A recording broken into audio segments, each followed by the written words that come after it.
Hey, this is Coach Shay with Alpha Girl Soccer Academy, and welcome to the Alpha Girl Soccer podcast show, where we aim to inspire, empower, and positively impact female athletes. Welcome back, guys. I hope you had a happy and safe 4th of July. So today I wanted to talk about something that I think we all need help with, regardless of how old you are or where you're at in your journey, and that is controlling the controllables. So we've all heard that saying probably from the time you were a little kid. You've heard of the saying, control what you can control. But what does that actually mean? So to me, it's not about controlling the outcome, but having control over the process. So having control over how hard you work, having control over your attitude. So a specific soccer example is the outcome of the game. You don't always have control over the outcome of the game, but you do have control over how you prepare for the game. So I see a lot of kids struggling with this, and even adults, like I said, struggling with worrying about things that they can't control, worrying about things that other people have control over that they don't, over having control over outcomes. We don't always have control over the outcomes, but there are a few things that we do have control over.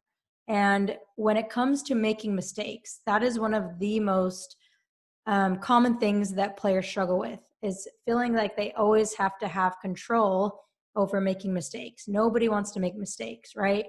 But when it comes down to it, we don't always have control over the mistakes that we make.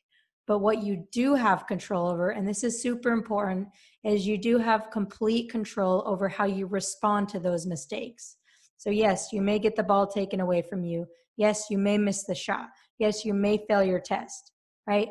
You don't always have complete control over that. Your playing time, right? That's something that you don't have complete control over. But you do have control over how you respond to those mistakes or those failures. And you have control over the process that it takes. So if you want to get more playing time, even though you can't always control your playing time, you do have control over how hard you work in order to get more playing time, right? So again, focus on the process over the things that you can control over the outcome or over the results. So there are 4 very specific things that you always have control over, no matter what, whether it's school, soccer, friends, family, whatever it is. The first one is attitude. You always have control over your attitude, whether it's a good attitude, a bad attitude. It's totally up to you. You get to decide that. No one else gets to decide that for you. Number 2 is your effort. This one is huge. For me, for example, if I had a really bad game when I was younger, I would just get so mad and I would let that affect me because I was having a bad game. But what I realize is, yes, I may not have control over having a perfect first touch or just having a great game, but I do have control over how hard I work. So if my touch was off, if my shot was off, then I would just work harder. I would work harder on defense. I would do whatever I could within my control to make an impact in the game. And the third thing is your mindset.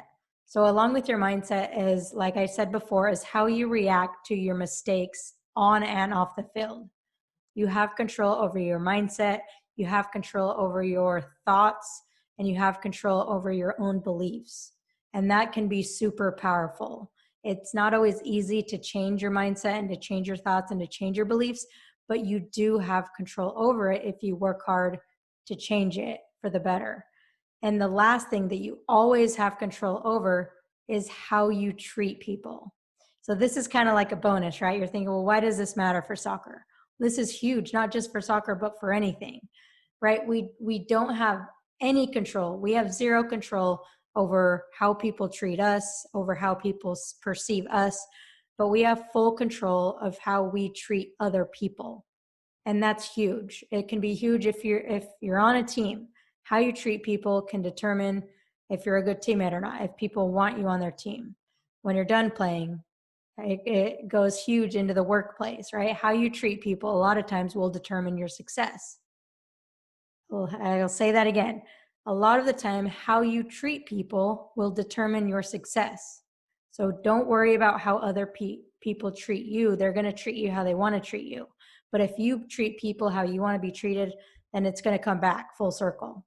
Okay, so those are 4 things that you have total control over. So next time you're playing, Next time you're about to take a test, you're about to give a presentation, you're about to go do something scary, realize that yes, you do not have control over much in this life, but you do have control over your attitude, with your effort, with your mindset, and how you treat people. So I hope this episode helped you. It's really important. Make sure you take notes on it and realize that life is hard, but you have to focus on the things that you control over the things that don't, or else you're gonna really be sorry. You're gonna be mad at yourself for not being able to control every little thing in your life.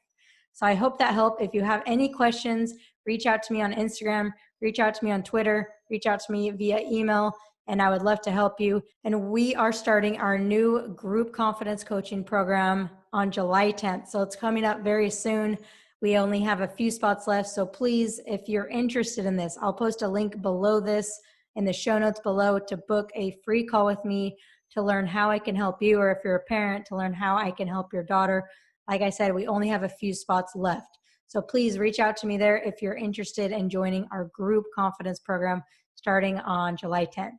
All right, guys, thanks so much for listening, and I'll catch you on next week's episode.